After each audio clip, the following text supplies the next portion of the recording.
Assalamualaikum warahmatullahi wabarakatuh. Perkenalkan, kami dari kelompok 5 kelas 12B1 yang beranggotakan saya Raisa Alia nomor absen 34. Saya Chelsea Cynthia Sembolan nomor absen 8. Saya Netul Hasanah nomor absen 30. Di sini kami akan membacakan materi ekonomi yang diberikan Pak Haul pada tanggal 8 bulan Januari 2026. Dimulai dari permasalahan dalam lingkup ekonomi internasional. Menurut Iswandi dan kawan-kawan, tahun 2024 dalam bukunya yang berjudul Ekonomi Internasional, Teori dan Regulasi, terdapat beberapa masalah dalam lingkup ekonomi internasional, yaitu sebagai berikut. 1. Ketergantungan pada komoditas.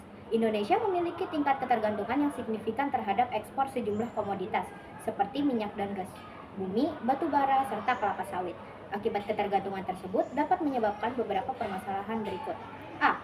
Kurangnya diversifikasi ekspor. Kurangnya diversifikasi ekspor merupakan masalah penting yang dialami oleh banyak negara, salah satunya Indonesia. Perekonomian suatu negara dapat rentan terhadap fluktuasi pasar global akibat ketergantungan yang tinggi pada beberapa komoditas tertentu. Indonesia sangat bergantung pada ekspor komoditas minyak dan gas bumi, batu bara, serta kelapa sawit.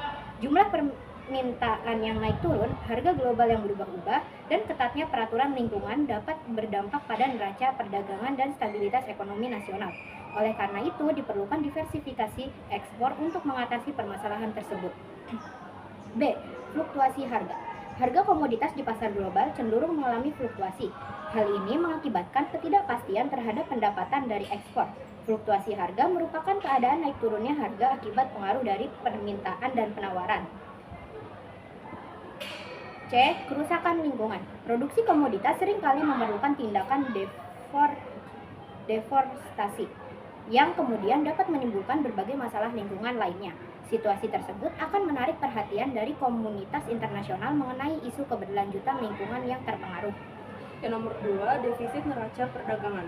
Nilai impor yang melampaui nilai ekspor dapat menyebabkan defisit neraca perdagangan.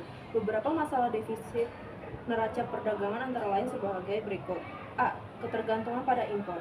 Defisit pada neraca perdagangan dapat menggambarkan keadaan Indonesia yang sangat bergantung pada kegiatan impor dalam pemenuhan kebutuhan produksi dan konsumsinya.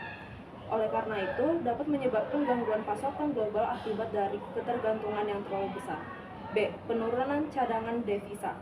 Terjadinya penurunan cadangan devisa negara dapat disebabkan oleh defisit neraca perdagangan.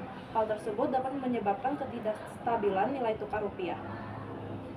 Yang selanjutnya nomor 3, kualitas infrastruktur dan nilai tambah rendah. Minimnya inovasi di dalam negara menyebabkan produk ekspor di Indonesia memiliki nilai tambah rendah. Hal tersebut dapat menyebabkan beberapa masalah berikut.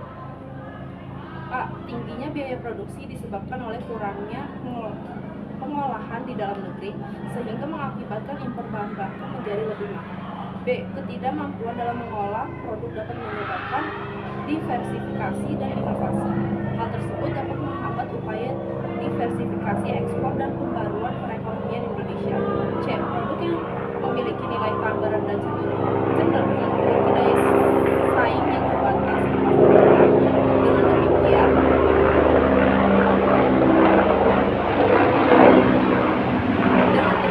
dapat mengakibatkan kurangnya daya saing.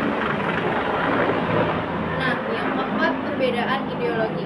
Adanya perbedaan ideologi antar negara dapat menjadi penghambat signifikan dalam kerjasama ekonomi internasional. Karena hal tersebut dapat menciptakan ketidakpercayaan dan kesulitan dalam mencapai kesepakatan yang saling menguntungkan. Ketika negara-negara memiliki pandangan ideologis yang bertentangan, negara akan cenderung lebih skeptis terhadap niat dan kebijakan satu sama lain. Hal tersebut dapat mengakibatkan hambatan dalam negosiasi perdagangan dan investasi. Kelima, konflik dan peperangan. Kondisi ketidakstabilan yang ditimbulkan oleh konflik dan peperangan dapat menciptakan ketidakstabilan yang mengganggu aliran perdagangan dan investasi antar negara.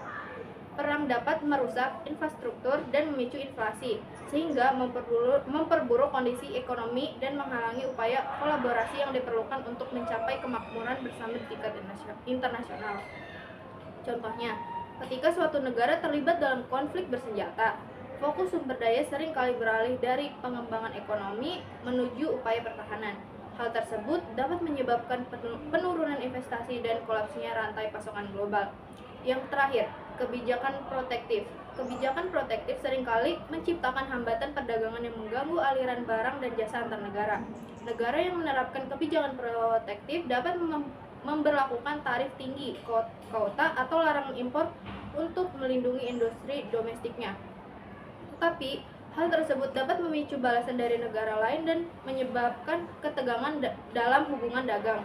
Kebijakan protektif dapat menurunkan minat investasi asing, sehingga dapat menghalangi potensi kolaborasi ekonomi yang saling menguntungkan di tingkat global. Kebijakan protektif dapat merugikan negara mitra dan merugikan pasar domestik yang bergantung pada pasar internasional.